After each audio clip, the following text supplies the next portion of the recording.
Hello and welcome to the Marlborough Book Festival podcast, the place where you can hear writers talk about their work, their lives, and the inspiration behind their writing. I'm Claudia, the treasurer for the committee, and today I'm thrilled to be introducing the fantastic Charity Norman. Charity's own life story is as fascinating as the lives she writes about in her gripping novels, minus meth addiction and cult membership. Born in Uganda and raised in UK vicarages, Charity pursued travel and a successful legal career as a barrister before moving to New Zealand. She reflects on her road to rave reviews and bestseller status. The conversation was recorded at the 2021 Marlborough Book Festival, an annual weekend of wonderful writers, curious audiences and beautiful Marlborough. We're currently working on plans for this year's festival and we're excited to share more details with you very soon. For now, please enjoy Charity Norman speaking to Barbara DeLeo. And so the journey from Uganda to Hawke's Bay via the UK? Yes, my parents moved back to England, first of all to Yorkshire, North Yorkshire. And then and how old were you when you I was still a baby. Mm-hmm. My siblings were all went to school in Kenya, but I was the youngest I was the afterthought. Apparently very much wanted. So, so my mother insisted. She had two sets of twins, and she'd nothing by halves, my mother, and then a gap, and then me. So we moved to Yorkshire, where I sort of pranced about the North York moors, making up really terrible poetry and thinking I was Emily Bronte, and then we moved from there to Birmingham, and that was where I spent the rest of my childhood.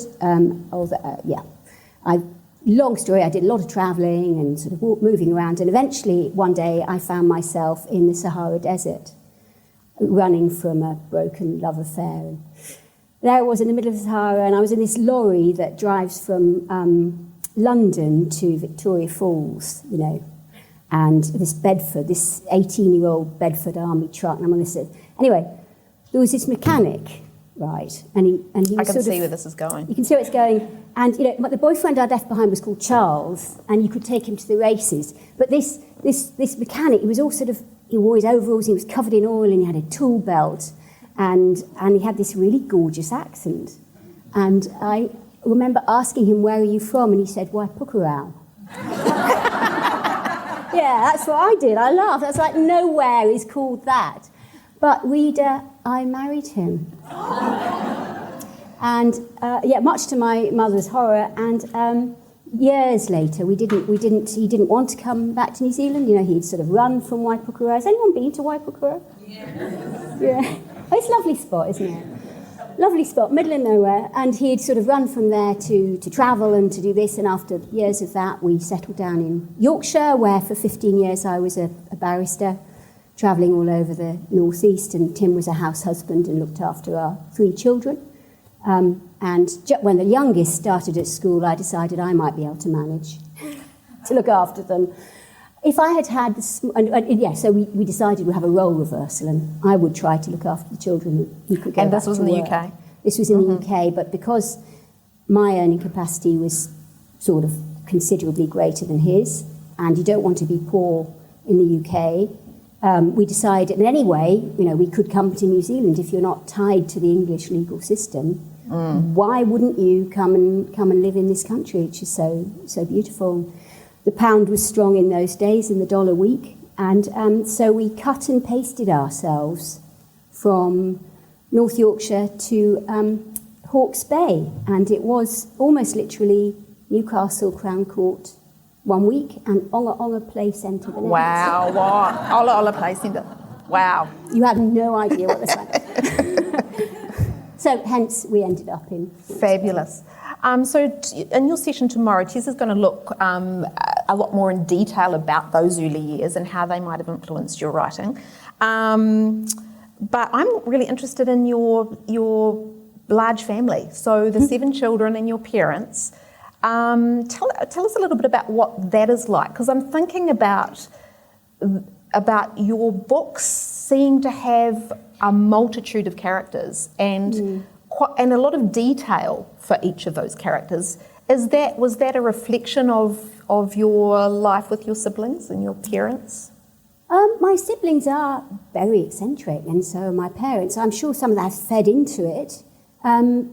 Definitely, although I never base any character on an individual who could sue me, or who could definitely identify themselves. The interesting thing is people don't identify themselves. If I do slightly base it on somebody, they don't spot themselves, but they think they're somebody else, normally somebody more flattering. So my siblings are many and varied. Only 5 of them are really still with us, so undoubtedly that fed. It's a more widespread than that. I think the sort of harvesting of characterization. I'm sure you do the same. It's a kaleidoscopic thing, I think, from people that you meet all the time. And I used to sit on the bus when I was living in Birmingham, and I used to go to school on the bus, and I used to sit on the bus and listen to the people in the seat behind me, which is quite creepy looking back, but I was about 8 or 9. And I spent ages listening to conversations day after day for years, and I began to realise that they never listened to each other. And it struck me that they would have 2 completely separate conversations, like a Pinter play. And once I realised that, I began to work out that I could listen to them, and then I would get the whole story, whereas they never finished their stories off. You know what I mean? I'd be sitting and I'd want to turn around and say, no, tell me about that. And so I do have this sort of fascination with people's stories, and my parents probably bequeathed some of that to me. They, when we moved to Birmingham, had an open door policy. It was in an inner city parish, so every day we had many people with mental health problems knocking on the door, several a day, and I was the last person left at home, the youngest child, and our duty, the intention was, and our duty was, and we were always expected to look after whoever came to the door, even if my father wasn't in. We would make them sandwiches, we would signpost them to help, and even drive them those to where they needed to go and listen to their stories. So that was very much the upbringing. My sister once did that for a couple of young men, and she dropped them off under the Spaghetti Junction as per their request because they were destitute and were needing to hitch somewhere. And the police knocked on the door several hours later and said, was it our gin and whiskey that had been found up there? These young men were found drunk under Spaghetti Junction. And my parents ran a self-help group for people with mental health problems, which I think probably assisted them as well. And I used to get off the bus and go there because there would be nobody at home, and I was very young. And so I would go straight to this hall where they were holding their self-help group. And in those days, people didn't so much understand about confidentiality. And so I used to sit in the corner ostensibly doing my homework and actually drinking my milk and eating my McVitie's digestive biscuit and listening to this group and listening to my father saying, so, Bob, how do you feel about your electroconvulsive therapy? So I think that fed in, going back to your characterisation, I think that fed in more than the sort of colour of my family. Yeah, right. And so in that environment and with those sorts of people, did that play a part in your decision to become a lawyer? That sense of justice and injustice, fair and not fair, was that part of what made you want to go into the law? Yes, there was. In Birmingham, there was tremendous inequality. And my father's parish, the 2 parishes that he was in, had a vast cross-section of society. And to walk to the bus, I'd be going through the tower blocks with the smells that they had and the sort of misery and the sort of, you'd look up and there would be some sort of thin child looking down at you, and we used to, do, for various reasons, spend a lot of time there. So I think I was aware of that. And of the unfairness of the way their lives are going to going to be lived, and the way the law is going to treat them, and so on, going down the track. So certainly there was some of that, undoubtedly. And I was quite interested in law. My father was a barrister before going to the church, and I wanted to make money, and I liked the sound of my own voice. You must have had a lot of compassion with the sorts of people you were dealing with, because I know you were in, it was family law, was it? Family and criminal. And criminal. So, you must have quite a compassionate heart, I guess, from your family too.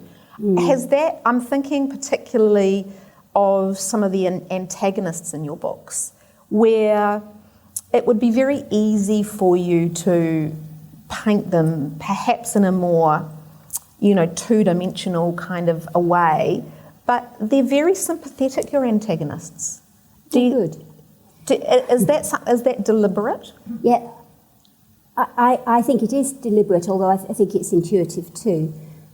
My experience, and I don't know if anybody else would agree, but my experience is that people aren't two-dimensional. And I've never met anybody who believed themselves, or very rarely, once or twice at my work, but I've rarely met anybody who believes themselves to be evil, or even to be selfish. Normally people think they're entirely justified in what they're doing. And if you spend long enough hearing them and listening to them and working out where they've come from, they are justified, at least at that moment, in that time, at that second. You can see how that came about so often. So I'm not consciously trying to be sort of didactic in these books, but I think that does come out. I was listening to Fiona Kidman earlier talking about this mortal boy, and that really resonated, that concept that it's one mistake after a lifetime, and one mistake can lead to a ruined life. And so those antagonists have very complex backstories. I'm thinking, maybe if we start with See You in September, is that was a 2017 book. Can you tell us a little bit about, there's a huge cast of characters. Can you tell us a little bit about where the idea, I know everybody says where do your ideas come from, but the bigger ideas of all those characters and all their intertwined lives, how do you start creating that world? Yeah, that was a difficult book to write, and I didn't expect it to be, because I thought, well, it's a book about a cult. I mean, that's great, isn't it? I mean, we all have a cult, don't we? And so I thought it would be a laugh. And actually, it nearly killed me. Not quite. I did have breast cancer while I was writing it, so perhaps it did nearly kill me. So the original idea came because I was finishing the previous book, which is in New Zealand and Australia. It's called The Secret Life of Luke Livingstone, and is a book about a transgender woman who is transitioning. And I was finishing it off, and my family, every time I tried to work, they interrupted me. And so I went to a monastery called Southern Star Abbey, if anybody's been there, in Hawke's Bay. And you can stay there for free, you sort of give whatever you want to give, and they've got a guest room. So I was working on this book. If they'd known the subject matter, maybe they wouldn't have been so welcoming. But anyway, they were very welcoming. And every few hours the bell would toll. They kept the offices, and I don't have a faith, but I would keep the offices with them, except in the middle of the night. I certainly didn't. And you'd hear this tolling of the bell, and everything was terribly calm, and they produced meals, and there was a routine and these rhythms and this serenity. And at the end of the week I had to leave. It was time for me to go, and I'm sure they were glad to see the back of me. But as I drove away, just for a moment there, I thought, I don't really want to go. Yeah. I'd been just very slightly, I had sort of inculcated myself, I think. And so it occurred to me then, what if they weren't so benign? What if they did want to keep me here? And so I began to think about cultic practices, and I did lots of research and decided to set it at Lake Tarawera. But as for the characters, I worked out that the sort of size of the group I wanted it. Of course, they don't think of themselves as a cult. They never do. This community I worked out a couple of hundred would be sustainable. And having researched various organisations, obviously looked at Gloriavale and other places. There's plenty out there, believe me. There's about 400 people in the world today who believe themselves to be Jesus Christ. Wow, that's quite a few. That is a lot of Jesus Christ. I would like to put them all in a room together. See, let them fight it out. So that meant I had to have character. You know, you've got to give it. There's this balance, because you can't, unless you're writing 90 million books like J.K. Rowling in one series. You can't give every person a character. So you've got to have a sort of chorus in the background, but they've got to be quite real. But you've got to have enough characters that you get to know to make it so that it's not sort of ridiculous, because this is a community and they live together and they do everything together. So that was complex, making each individual and each individual had to have their own motivation for remaining within that community. And some had arrived there, and some had been born there, and so I'd done the research, and knew that this was the kind of makeup that you might expect to see within a community. So after that, it was simply a question of making them into people. So it's Gethsemane is the setting for where the group live. I actually felt like I wanted to live in Gethsemane. Oh, it'd be lovely, wouldn't it? It was beautiful, and that's what I loved about it, was that I could see how Cassie, who's the protagonist, how she could become under that spell. I wonder if you would mind reading us the very first few pages. It's the second one down there, I think. Yeah. So perhaps just tell us a little bit about whose point of view we're in here. Have to remember. So, yes, this is from the point of view of a woman called Diana, who is a middle-aged woman living in England.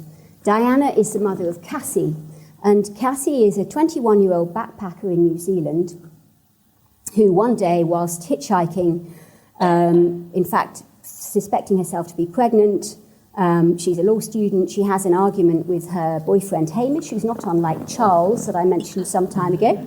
And she storms off, and at that moment, a van drives up, and it's full of lovely, lovely, lovely, lovely, lovely people, and they invite her home with them for the night. And she doesn't come home. After 5 years, she's still there. So the prologue is from the point of view of her mother, Diana, who we don't know what's happened, because this is a prologue, but who has come to Lake Tarawera for the first time and is living there, is visiting there. Diana, 2016. It doesn't look like a scene of death. It looks like paradise. Wooden cabins dream in autumn sunshine. Goats graze by the lapping waters of a lake. Even the hills seem placid, luxuriating in their pelt of native bush. She can't hear a man-made sound. Only the distant chuckle of a stream, the fluting and whistling of birds. The valley is submerged in a blue haze of peace. Paradise. Or not. Gaudy plastic stirs among the flax bushes. Police tape, a jaunty, jarring souvenir of tragedy. There are other signs too, if you look for them. Empty buildings, marker pegs on the beach. The authorities set up camp here, she knows, and stayed for weeks. Squads of divers plunged into the lake. Dog handlers combed the shadowy folds of bush. They even used a drone to take aerial footage.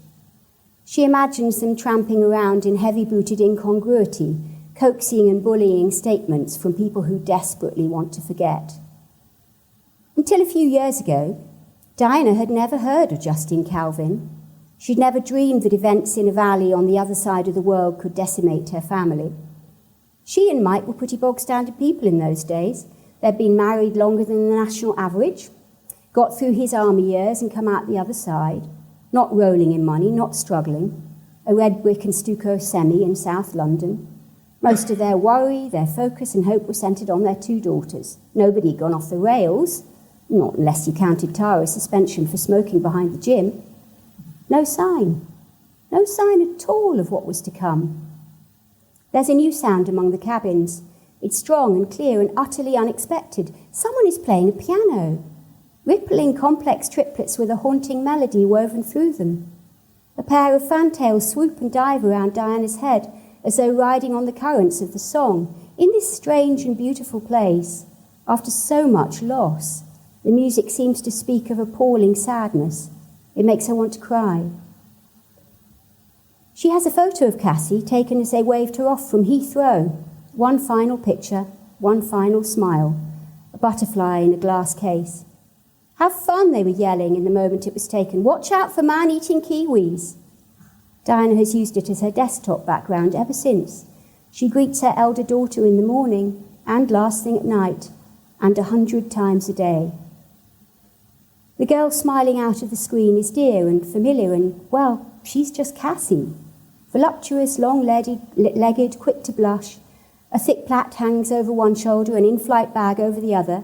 Her nose isn't quite straight, never has been since it was broken by a rogue hockey ball, but there's something arresting about the dark blue eyes and flipped-up lashes. She's always had that wistful expression, a downturn at the corners of her eyes as though she knows something that others don't. My God, did we really make jokes about killer kiwis? If I'd seen what was around the corner, I'd have begged her not to get on that plane. Across the lake, the volcano is a sleeping giant. The piece has a hypnotic quality. It stills your soul. It slows your breath. No wonder the media has become obsessed with this glorious wilderness. No wonder the police struggled to understand what happened here. No wonder the nation is still searching its soul, wondering who to blame. She's often wondered the same thing herself. There have been moments over the years when she's found she has stopped, just stopped, dead. She was meant to be walking to work or feeding the cat. Instead, she is far away, arms limp by her sides, gazing at the past. It's like watching a milk bottle falling off a table. It rolls and falls in nightmarish slow motion, and yet it seems unstoppable. There was a time when the family was whole, and a time when it hit the ground, milk and shattered glass spraying across the tiles. In between is the moment when she should have caught it. Thank you. So the setting of Lake Tarawera is superb. You just do it so beautifully. That book's set in New Zealand. Second Chances, it's got another name in the Northern Hemisphere, doesn't Second it? Chances is called After the Fall in some other places. After the Fall is set in Hawke's Bay. And your latest book, Secret of Strangers, set in London Cafe. Who do you imagine reading your books? And you know, are they New Zealanders? Are they just sort of a generic group of people? Are they people from the UK?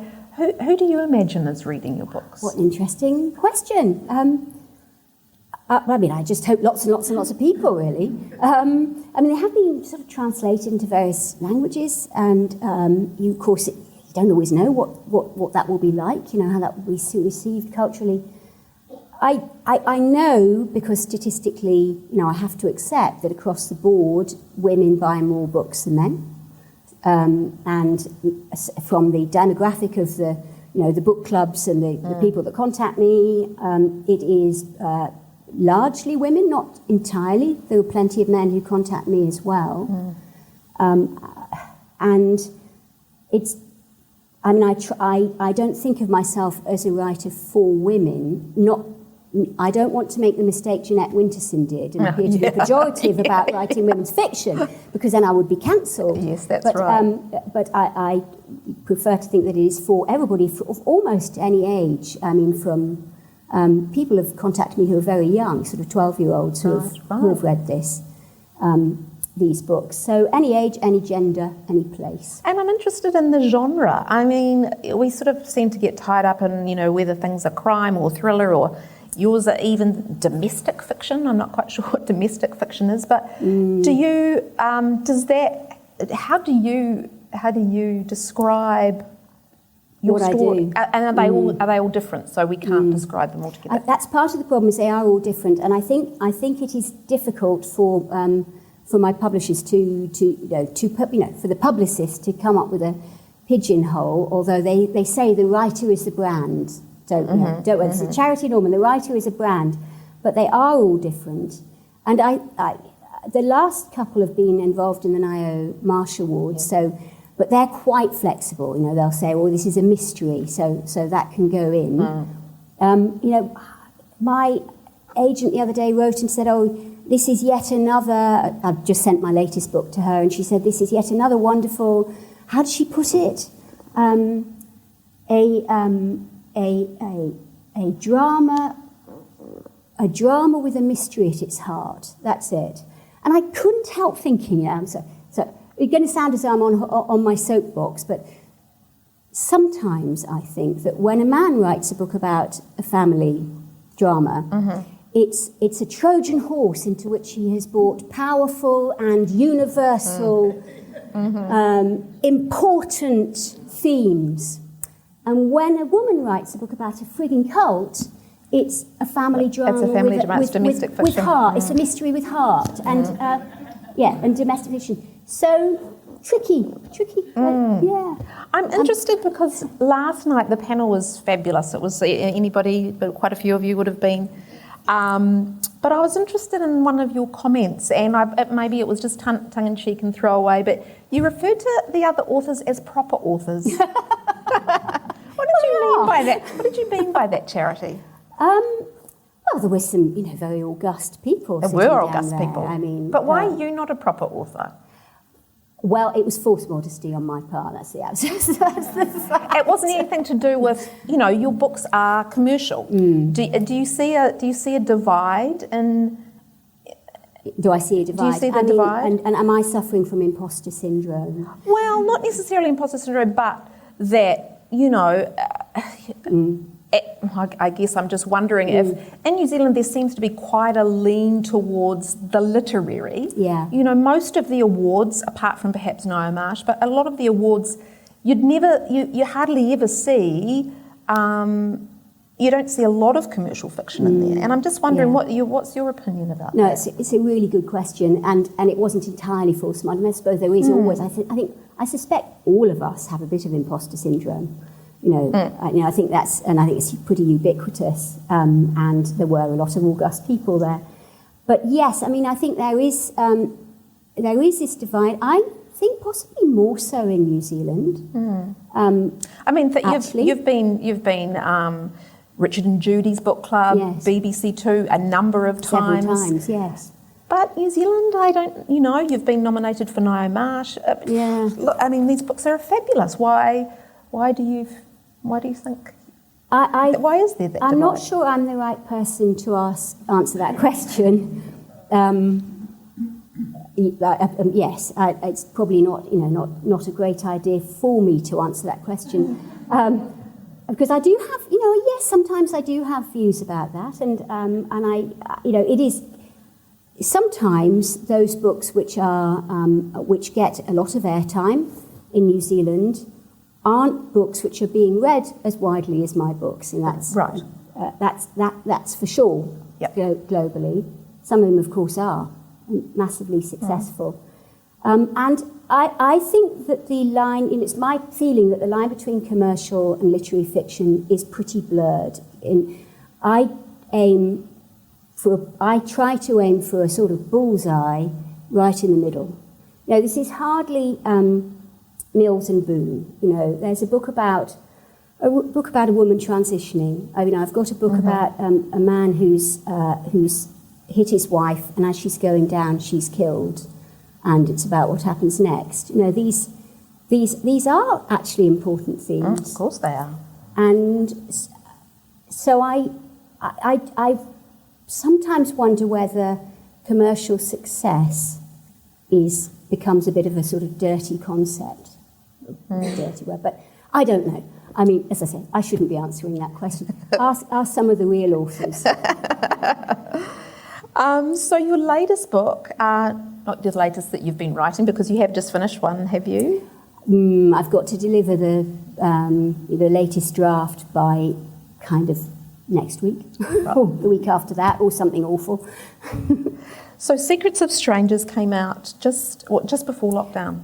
It came out days before lockdown in New Zealand, and so it came out, and Wickles had piles of them, and they were in the airport, and then we got locked down, and I remember looking through the window like this, because Kim had the same problem, and seeing these piles of books gathering dust, and this sort of awful sense that by the time, and they'd even be in the Book of the Month category at the airport, and there's nobody in the airport.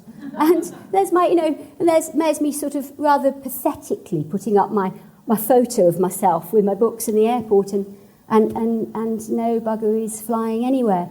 So that was teeny bit stressful, and it came out in England. It was a Radio 2 book club choice, which gave it some oxygen, but it came out there while they were being locked down.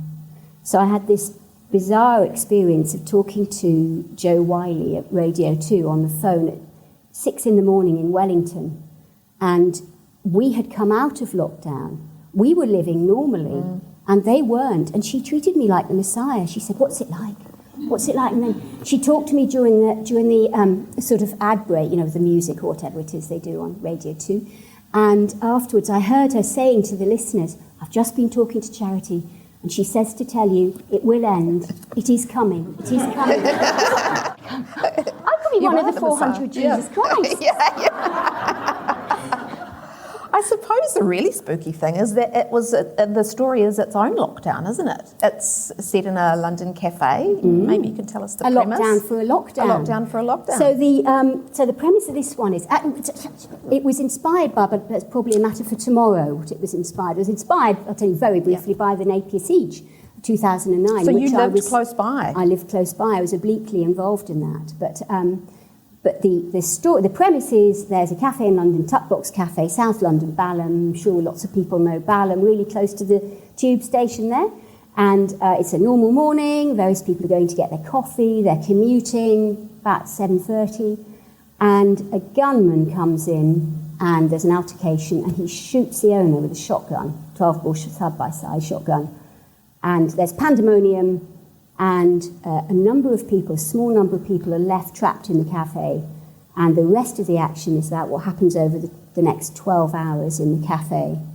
Although, so it is a lockdown for a lockdown, although there's a lot of, what we're actually hearing is the story of the gunman and some of the others involved in the cafe. There's a Rwandan nurse who's escaped the genocide, and there's a criminal barrister on her way to St Albans Crown Court, and there's a homeless man, Neil, who's just there to use the loo and get a cup of tea because somebody's put £2 in his cup.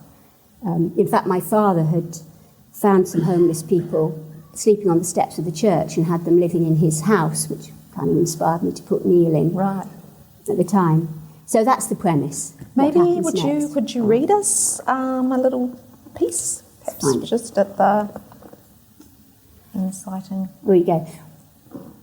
Right. So where we are here is we're starting slightly in. So this is from the point of view of Abby, who is our slightly spiky criminal barrister. She's not at all like my sister. It's my story and I'm sticking to it. No, honestly, Abby is really sane compared to my sister. Anyway, so she's on the phone. Abby never stops working. She works and works and works, and but she's also going through IVF. And perhaps you can decide for yourself when you buy the book. Perhaps the work is, to a degree, is sort of covering up for that. So she's gone into the cafe really early in the morning. She's going to grab her coffee. She doesn't have time to think. And while she's there, her husband phones her to talk about their latest pregnancy test. And while she's talking to him, she hears an altercation going on. Someone's screaming obscenities. Who the hell would be starting a riot in a cafe at this time of the morning? It's the curly-headed guy. He's back. She presses her palm over her free ear. Sorry, can't hear you. Some idiot's yelling. I've got to grab my coffee and run. We'll try again if it's negative, won't we? Abby? It's just sound. She stopped listening. For the first time in days, in months, in years, she isn't even remotely thinking about either childlessness or work. Fuck, she says. He's got a... The world explodes. A single report, a shockwave so shattering that her eardrums seem to burst. She's hurling herself to the ground. As both hands jerk to cover her ears, her phone spins from her grasp. Pandemonium. The cafe's erupting like a fairground ride gone wrong. High-pitched screeches, someone screaming, "It's a bomb!" People are crawling under tables while others claw their way through a panicking bottleneck at the door. A little boy crouches on the floor beside a woman in a beret. The child's arms are curled over his head. A man in a suit actually trips over the poor kid, falls against a chair, scrambles up and legs it. Sophia, the barista, has grabbed a couple of schoolgirls by their clothes and is dragging them towards the courtyard at the back, yelling for others to follow. "This way, come on, come on." The second shot is overwhelming. For a full minute, Abby can hear nothing except ocean waves. The air is opaque with gunpowder and fear. She meets all kinds of second-hand violence in her work. Endless lurid photographs of wounds, bloodstains and bodies in mortuaries. She's heard witnesses describing attacks, pathologists describing fatal trauma, but it's all 2 steps removed. By the time it arrives in court, there's a pattern to the violence. There's an order. It's neatly packaged. The real thing isn't ordered at all. She knows this now. It's barbaric and ugly and confused and unimaginably loud. Her first instinct is to get out of Tuck Box, her second to tell Charlie what's happening. That's when she misses her phone. Every contact, photo, message and diary entry is stored in that little object. It's her handle on life. While sane people are running for their lives, she's wasting precious seconds in turning back and bending to snatch it up from the floor. She never sees who hurtles into her. Someone heavy, someone running full tilt.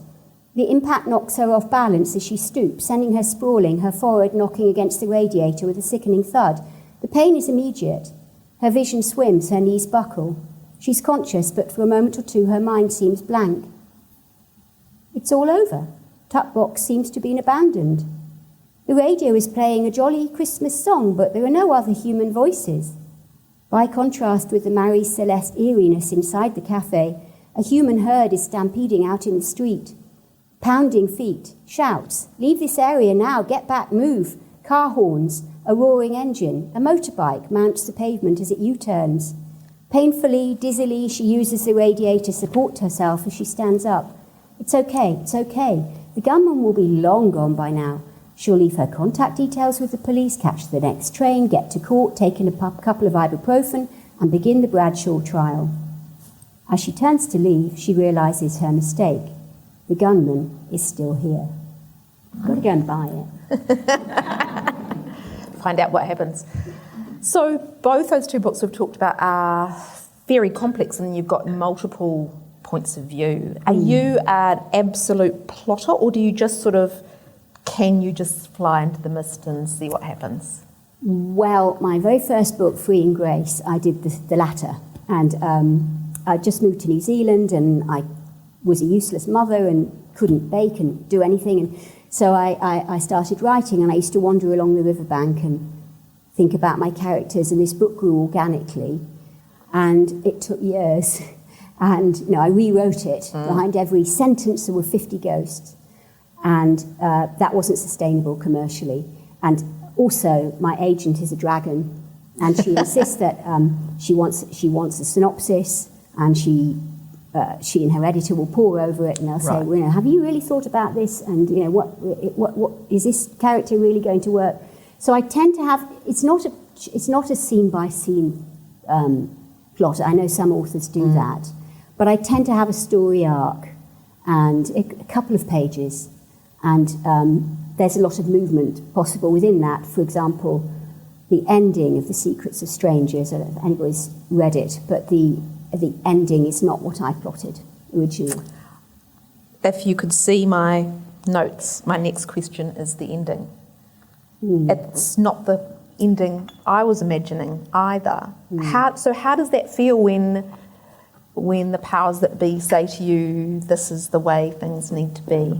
Oh, it wasn't. It was my decision. So I had planned a different ending. The gunman, we become very fond of the gunman. Very fond. Very fond. He's the young man making the one mistake, and I've got sons, and I've known a lot of young men in trouble, and we're very fond of him. I'm very fond of him, and he's got no way out, really. He has killed somebody. and he's terrified of prison, and he's had a pretty awful life, and he's lost everything in ways that you will read about, and there's nowhere for him to go. And originally I intended it to end in one way. At the time, I was also living with a young person who was making sustained attempts to take their own life. So I was having a lot of, and I worked for Lifeline as a volunteer in the past as well. So, I'd had a lot of conversations with people who could not see a way out. And when I got towards the end of the book, having lived with this young man for 2 years, got to know him, and I realised the ending, that the way I thought he would behave wasn't what was going to happen, and it wouldn't be right. There wasn't really the way out for him. So I didn't know what to do, so I went back, because I thought, oh, nobody wants that. I went back and rewrote the whole thing, and I did the next draft, twice more, and every time I'd come to the end and I'd be like a horse getting to the jump, and then I wouldn't. And then the last time I wrote the ending, and I think it was right, actually. And the ending of, not that we're going to say what the endings of either book is, but the ending for See You in September also is interesting in that the antagonist, we become very fond of him in a way too. Was that ending really clear to you? He's really complex. He's the cult leader. And that's really fascinating. Does a cult leader know they're a cult leader? Do they know they're a narcissistic sociopath? What do they think? And I really got in his head terrifyingly easily. And I did know that was going to happen. I hadn't worked out the minutiae of who was going to, who was going to buy the farm, but I was pretty sure that this community was going to end in that kind of way. Exactly how they were going to do it, I wasn't entirely sure. Right. I did an awful lot of research, which I'm quite sure is going to get me arrested. If somebody goes back through your Google search. Yeah, I was waiting for the SAS to come swinging through the window. I was actually quite hopeful they might come swinging through the window, in their masks and webbing. Dorothy Parker once said that she what did she say? She said she didn't like writing, but she liked having written. Where do you sit on that spectrum? Do you love everything about writing? No. Yes, I see what you mean. Yes, but she loved having written. I do love. Well, I do love having written. Although it's so critical. It's like looking at your photos of yourself, isn't it? You say, "Oh, I wish I'd done that. Wish I'd done the other," and I read it again. Oh no, too many adjectives. The writing process is at times profoundly joyous. I'm sure you experience the same. I'm sure many of you have. There are those times where you have a thought. And you're able to express it in a way that you think has worked. And you think that, the other night I was talking about the hand reaching out.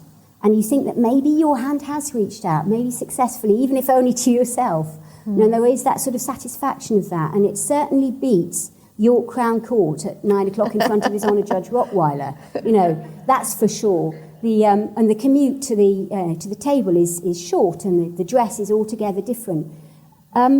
So yes, but there are those grinding days where you're just pulling one word after another, day after day. I've got this imposter syndrome. Oh no, they're going to realise I'm hopeless this time. My agent's going to hate it, and I have so much still to do. And if you look ahead, the first 20,000 words seems to go quite quickly. And I think other authors often find this. Somewhere around the 40, 50,000, there's this treacle that you start to wade through that makes you slow down and slow and slow. And the problem is you're afraid that the pace of your book is also slowing. But what I do is I just keep going, because you've got to keep going. There's always a deadline. You've got one next week. Got one next week, and you think, well, I'll fix it up. I'll fix it up later. Yes, I quite enjoy the rewrite and the edit. Once it's done, you've painted your picture, or you've sketched it, you've got everything there, and you've put your colours on, And now is a lovely time when you get to make it three-dimensional and add all that colour and life and light, and maybe even take this one out, put one here. And I quite like that because you can see the whole picture. So, Jen, it's a bit stressful because you're worried about how it's going to do, but the process itself is kind of fun. Well, we did promise that we'd have some time for questions, and we've only got 10 minutes left. Does anybody have a question? Sorry, I've got to just do this for the live. Who has a question? Any questions at all for Charity? This one here? Charity, thank you. How do you come to the title of your books, or does your publisher have a lot of say in it? Yeah, that is a good question. I have a title. I normally have a working title, and sometimes the working title has just been the title. There's been no problem. But quite often, once it comes, once it's coming sort of towards publication, either I or in the case of some of my books, I've said, we can't call it this anymore for this reason or that, or one or the other of the publishers' publishing team, the publicity team will say, it's not right for our market. Can you come up with something else? And I've got better at this. So in the early days when I was a bit sort of pathetically grateful to be I'm still grateful, but I was pathetically grateful to be published at all, and I would sort of let them do anything. And I have to say, I don't like the name Second Chances. I did not choose, and I think it's really pretty weak. And the British called it After the Fall, which is a much better title, and the Europeans called it different things again. Why would they change? Why? The UK publishers said it's just not right. We're not calling it Second Chance. Not right for our market. But that's difficult because then, and the same thing happened with Luke Livingstone, Secret Life of Luke Livingstone. I had called The New Woman. And the Australians, who also distribute here, which is why I'm technically not a New Zealand author, they said Secret of Strangers won't grab our readers, we need something with more intrigue, and so I gave them a list, and they chose out of that The Secret Life of Luke Livingstone. The UK mob said, no, absolutely not, we're not having that. We're going with The Secrets of Strangers. It doesn't meet our market. Since then, my agent and I got together and we've insisted there must be one title, at least if it's in English. I mean, if it's in another language, that's different. But if it's in English, it must have only one title, and they're making much more of an effort. Now, putting that more neutrally, I seem to have had a lot more input into the title. I think there's another question up the back here. Yes. Charity, I've read all your books and absolutely love them. How long do I have to wait for these? It's a very good question. First of all, you're my favourite person, and literally, it should be out early-ish next year. So I'm doing the structural editing now. So it's the next round after that will be copy editing, and the first proofs will sort of be got ready, and they're starting to work on the cover. And as they tell me that they're aiming for early-ish next year, that tends to mean March. I'm not quite sure. It's something to do with some magic, ancient magic from the dawn of time, to do with March being good for probably Mother's Day. And can we have a little hint? Yes, can we have a hint year. about what the story is? Woman who's lived in London for 25 years comes back to Hawke's Bay, to the Rohini Ranges, to look after her father who has Alzheimer's. And as his mind begins to melt, she discovers that he's not at all who she thought. There is a sort of cold case mystery, a hiker who disappeared 25 years earlier, but this is not your classic murdered girl book plot. Sounds fantastic. March You've it got to March read it to is. find out. Some more questions for Charity? One over here. Yes. Could I take you back to the first book, Free and Grace? Yes, I'd love to. Very much. And I thought you presented the adoption process, both the natural parents and the adopted parents, very well.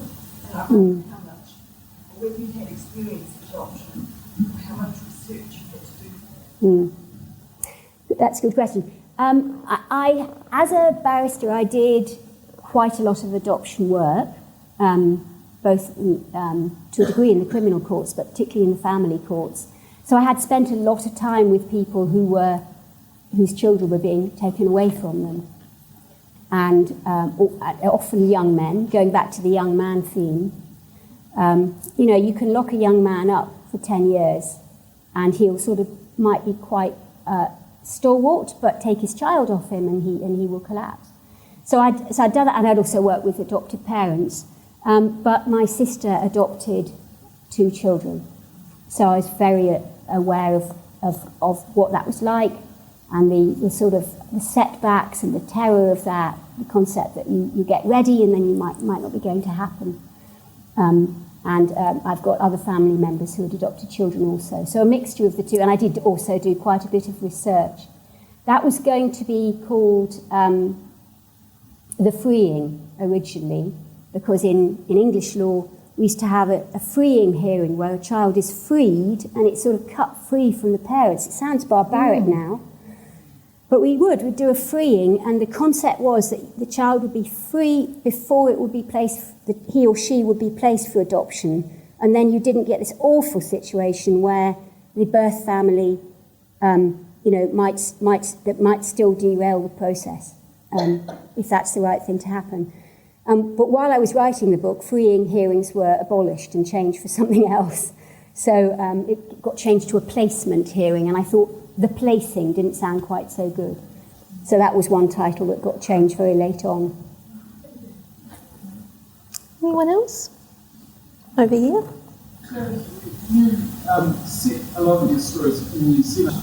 Consideration you have to give from a commercial aspect that international audiences might not give a hoot about whether Rohingyas and Waipuka is against some other New Zealand writers who set their works solely overseas for that commercial reason. Yes. I think Paul Cleave might have more recently. Yeah, that's a really good question. Well, it's the opposite way for me. I mean, I think recently, frankly, New Zealand is the buzz place to live. Everybody wishes they were here. So I'm hoping for a bit of what would be a wishful thinking, bounce for my latest book. But I wasn't originally going to set my second book in New Zealand, and it was my agent who said, you could.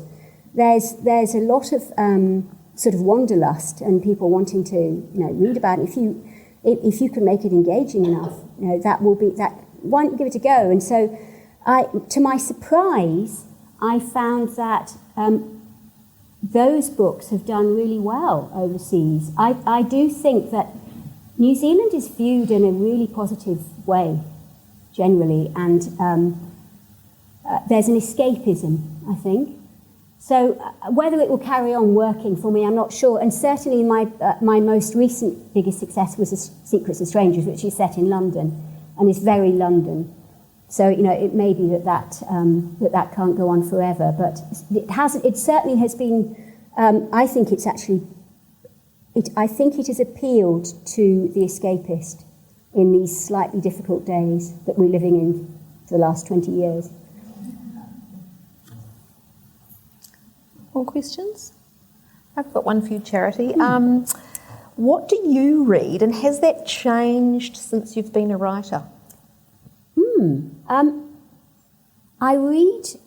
It's just what I pick up, really. It's very quite eclectic. I read a lot of non-fiction, and I find fiction. You're right, because since writing myself, I've found it much more difficult to read fiction. Is it just me? No. It's not just me, is it? Sometimes I'll pick up fiction, it's absolute joy and I'm in awe of that person, and then I feel really jealous and really depressed, but that's sort of good depression. But you see the smoke and mirrors. You know how they did it. And also, I get really cross when I see the same adjective used twice in 2 pages. You know, really, like, really, I say, did you not have an editor? And also, did you not proofread this? And, you know, I couldn't help but notice that in her, I think, 5th of the Harry Potter series, Umbridge smiled sweetly, you know, every page. And I began to notice, and I don't think I would have done, but I think you become like a proofreader because you spend so much of your life proofreading. So to a degree, it's become a busman's holiday. But so I'll read anything. I mean, I hugely enjoyed a book recently about the Grand Armées, leaving Moscow, and sort of this incredible sense of the privations, and another about by Ralph Fiennes about walking across Antarctica. And then I read contemporary novelists as well. Just read a Kelly Rimmer, for example. So all kinds of things. But as somebody else was saying the other night, over the last 18 months, there's been an awful lot of this going on. I read, just read The Guardian, to my sister's disgust. And other, it's not quite doom scrolling, but there's been, it's not just the last 16 months. I mean, Googling Donald Trump is strangely addictive, isn't it? And that's a big old rabbit hole. Used to be. I almost miss the bloke. I mean, I don't, but that's a really deep hole to fall into, and I think I need to address this. Can I give you a quick suggestion? Also a plug for your audiobooks. I love audiobooks, and I find it, I feel that my inner editor disappears because I can't see the words. Yes. But your audiobook for See You in September is fabulous. If anybody hasn't read the book yet and would like to, the narrator is Scottish and just does a New Zealand accent so beautifully, but just because there are so many characters, you just get taken away. Audiobooks are fabulous, great. And it's a right. Thank you for that. Thank you for that plug. And they I'm told that the actress who narrated The Secrets of Strangers did a marvellous job. It's really hard to listen to your own books. But yes, but I agree with you about audiobooks. I've got, I always have one on the go. I've got Vintner's Luck on the go. Oh, fantastic. I've always got at least 1 or 2 on the go in different places. And you're right, it does help to turn off that inner editor. Well, I can't quite believe that it's 6:31, and I know that other people have other places to go. Charity, I feel like I've got 2 hours worth of questions to ask you. Thank you so much for being so generous with your time and your answers today. I've thoroughly enjoyed it. Charity is going to be out there for signing if anybody would like to take their book, or the Paper Plus have them for purchase. I believe there are still some tickets left for your session with Tessa tomorrow, if anybody would like to come along to that. But Tessa's going to sort of do a bit more digging into your life as a lawyer and your life growing up. So thank you so much, and thank you for being part of the Marlborough Book Festival. Well, thank you so much. Thank you.